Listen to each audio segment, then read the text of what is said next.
Hello, দূরে কাছে ভালোবাসা মানুষ, আপনারা সবাই কেমন আছেন? এই মুহূর্তে ব্রহ্মগাছাতে অঝোর ধারায় বৃষ্টি হয়ে গেল। বাংলাদেশের আর কোন কোন জেলায় কিরকম বৃষ্টি হলো একটু যদি কমেন্টে জানান, খুশি হতাম। তো কি অবস্থা সবার? বৃষ্টিতে ভিজে একটু বন্ধু দোকানে বসে আড্ডা মারছি।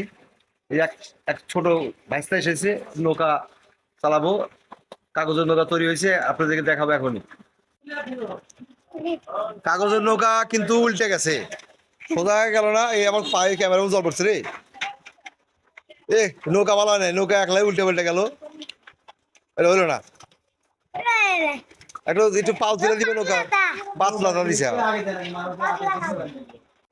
কাগজের নৌকা ভাসানো দেখে ছোটবেলার কথা মনে পড়ে গেল। ছোট সময় আমরাও এরকম দু একটা কাগজের নৌকা তৈরি করে পাশের কোনো ডোবাতে কিংবা নদীতে কিংবা বৃষ্টির পরে যেখান দিয়ে পানি করতো সেই জায়গাতে আমরা ভাসাতাম। তো আজকে এটা দেখলাম এক ছোট বাচ্চা করলো।